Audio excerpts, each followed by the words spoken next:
The Anzac Memorial was built because our war dead at the time were buried overseas.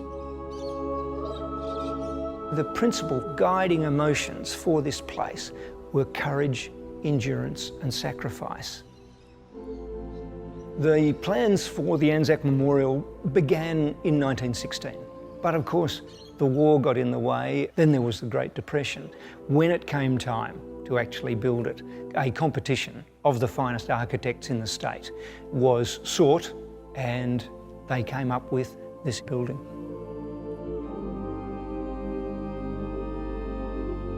The Anzac Memorial is an extraordinary marriage between Bruce Dellett, the architect, and George Rayner Hoff, the artist. And so the symbolism is woven through the entire building. It uses the human form more than any other memorial in Australia, indeed probably the world.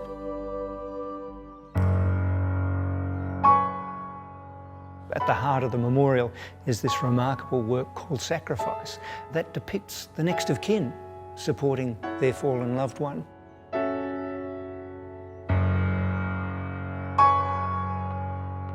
It's a place that veterans and bereaved mothers and widows could relate to. They could see themselves in the sculptures. There's an invitation engraved in the floor: "Let silent contemplation be your offering." Neither the architect nor the artist served in the Australian Imperial Force, but they knew that behind them were the widows, the mothers and the veterans. And so they had this extraordinarily critical audience. If they didn't weave that courage, endurance and sacrifice into every message of the memorial, then they were going to have a big audience to have to answer to. The Anzac Memorial opened in November of 1934, but lack of funds during the Depression and an enforced timeline meant that it was opened incomplete, if you like.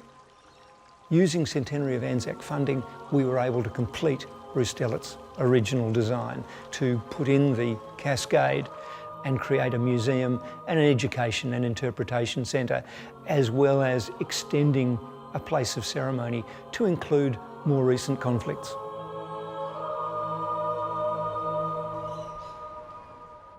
This project demanded a cooperation between the architect and the artist. In this case, Fiona Hall.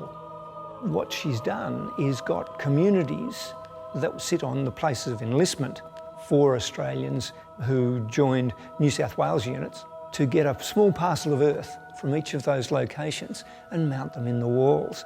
And at the centre is soil from 100 battlefields on which men and women from New South Wales have fought and bled. When you look at the old memorial, there are just a few words on the wall. Today we've got a young generation that are growing up without that immediate first-hand knowledge of the impact of war on their lives. And so the extension to the memorial has given us an opportunity to provide an education and interpretation centre for the original building. We hope that through the Anzac Memorial extension, we've provided a bit of a window into the past. We're not a military museum. What we want to do is try and explain who the people that crown this memorial, who those statues represent, what their lives were like, how their lives were altered, and the lives of their loved ones forever by the impact of war.